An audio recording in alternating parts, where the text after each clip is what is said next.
નમસ્કાર મિત્રો, જય સ્વામિનારાયણ, જય માતાજી. એસપી રસોઈમાં તમારું સ્વાગત છે. આજે આપણે બનાવશું કાળા તલનું કચરિયું.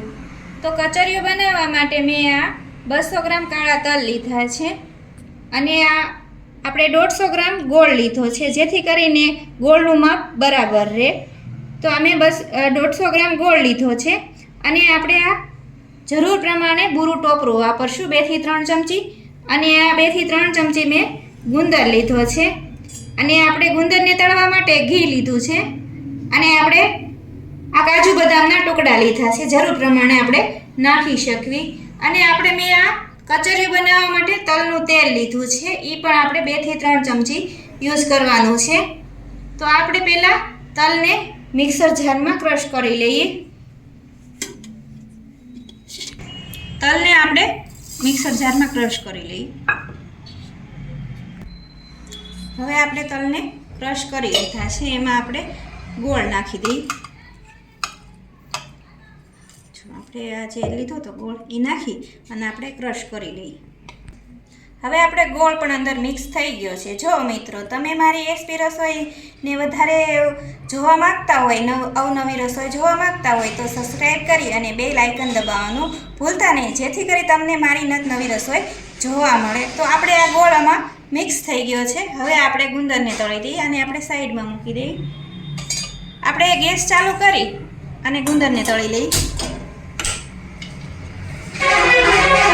આપણે ઘી ગરમ થયું છે કે નહીં જોઈ લઈએ. પછી આપણે થોડો થોડો ગુંદર નાખી અને આપણે તળી લઈએ.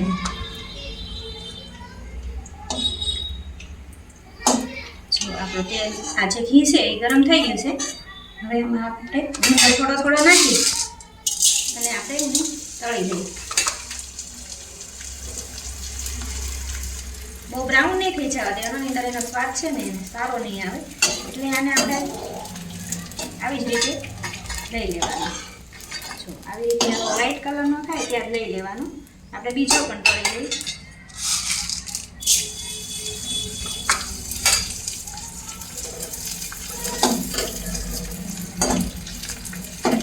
ધીમે ધીમે આપણે એને થોડોક આમ છૂટો પાડી દેવાનો, કેમ કે ગરમ થાય એટલે થોડોક ચોટી જતો હોય.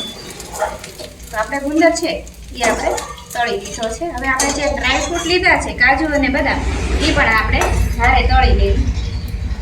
જો ગુંદર આપણે તળાઈ ગયો છે. હવે થોડા થોડા આપણે ડ્રાયફ્રૂટને પણ ગેસ બંધ કરી અને તળી દઈએ.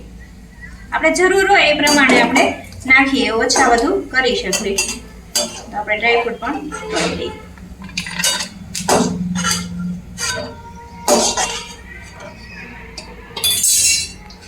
બીજા પણ તળી દઈએ.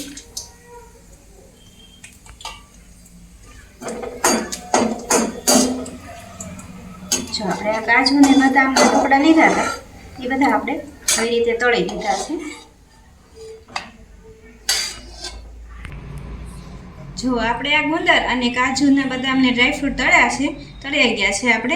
આપણે જે આ ગુંદર છે એ થોડોક આપણે અલગ લઈ લઈશું ઉપરથી ડેકોરેશન કરવા. બીજો જે ગુંદર છે એને આપણે આવી રીતે થોડોક આપણે શેપી લઈશું. એટલે આપણે જે કચરિયું છે એની અંદર આપણે મિક્સ કરી લેવા. આપણે આવી રીતે થોડો થોડો એને ક્રશ કરી દેવાનું. તો આપણા આ ગુંદર છે એ ક્રશ થઈ ગયો છે. આવી રીતે આપણે એને બધો ભૂકો કરી નાખવાનો, એટલે જે આપણો તલમાં મિક્સ થઈ જાય સારી રીતે. જો આપણે ગુંદરને પણ આવી રીતે અધકચરો વાટી લીધો છે. હવે આને આપણે સાઈડમાં લઈ લઈએ. આપણે આ જે લીધા હતા આપણે તલ અને ગોળ, એનું મિશ્રણ આપણે આમાં લઈ લઈએ.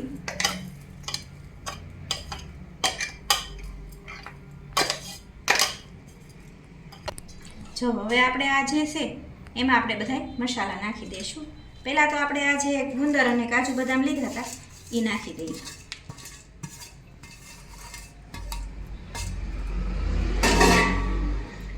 અને તમે જે પ્રમાણે ટોપરું નાખવા માંગતા હોય ઓછા વધુ એ પ્રમાણે નાખવાનું. આપણે અહીંયા 3 ચમચીનો ઉપયોગ કર્યો છે આવી રીતે. અને હવે આપણે આ પહેલાં મિક્સ કરી લઈએ, પછી હાથથી જ કરવું પડશે. અને આવી રીતે મિક્સ કર્યા પછી આપણે એમાં તેલ નાખી દઈશું. આપણે આવી રીતે એને મિક્સ કરી લેવાનું છે, એટલે અંદર બધા જે ડ્રાયફ્રૂટ અને ગુંદર છે એ બરાબર મિક્સ થઈ જાય અને ગોળ પણ બરાબર થઈ જાય. આવી રીતે આપણે એને મિક્સ કરી લીધું છે. હવે આપણે એમાં જરૂર પ્રમાણે તેલ નાખશું. પહેલાં આપણે 2 ચમચી તેલ નાખી દઈએ અને એને પાછું આપણે મિક્સ કરી લઈએ.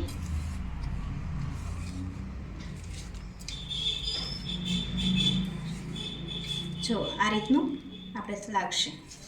તો આપણે હજી થોડુંક તેલ એમાં નાખી દઈએ. આમાં ટોટલ 4 ચમચી જેટલું આપણે તેલનો ઉપયોગ કર્યો છે.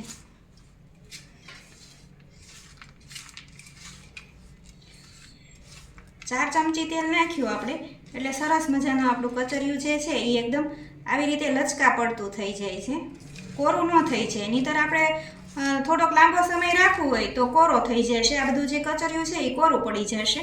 તો આપણે આવી રીતે થોડુંક લચકા પડતું તેલ નાખી અને આપણે કચરિયું બનાવવાનું છે. તો આપણે આ કચરિયું જે છે એ તૈયાર છે. હવે આપણે આ કચરિયું જે છે એ તૈયાર છે. આપણે જે માપમાં આપણે ગોઠવવું હોય એ રીતે આપણે લઈ શકવી. તો આપણે એક વાટકામાં આવી રીતે તેલ લઈ લઈશું, થોડુંક વધારે પડતું લઈશું એટલે જલ્દીથી મોલ્ડમાં આવી જાય. અને આપણે આવી રીતે તેલથી ગ્રીસ કરી લઈશું અને આમાં આપણે કચરિયું ભરી લઈશું. આ બધું જ આપણે આમાં ભરી લઈશું. જો આવી રીતે આપણે બધું જ ભરી લઈશું.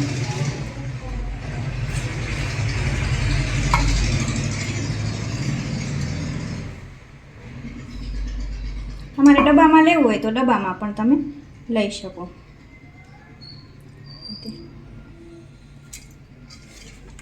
તે આવી રીતે એક પ્લેટમાં લઈ અને આપણે લઈ લઈશું. જો તો આપણું આ કચરિયું તૈયાર છે. એની આપણે વધારે ટેસ્ટી અને કલરફુલ બનાવવા માટે આપણે થોડુંક એની માથે ડેકોરેશન કરી લઈશું. તો આપણે આ થોડોક કાજુ બદામના ટુકડા મૂકશું, થોડુંક આપણે ટોપરું પણ નાખી દઈશું અને આપણે ઉપરથી થોડો ગુંદર જે રાખ્યો તો એ નાખી દઈશું. જો એકદમ સરસ, આપણે બહારથી લાવવું જ નહીં પડે. આ કચરિયું જે છે એ એકદમ સરસ અને ટેસ્ટી પણ બન્યું છે અને કલરફુલ પણ લાગે છે. જો તો આપણું આ કચરિયું તૈયાર છે, કાળા તલનું કચરિયું. તો તમે પણ જરૂરથી ઘરે બનાવી અને શિયાળાની મજા લેજો.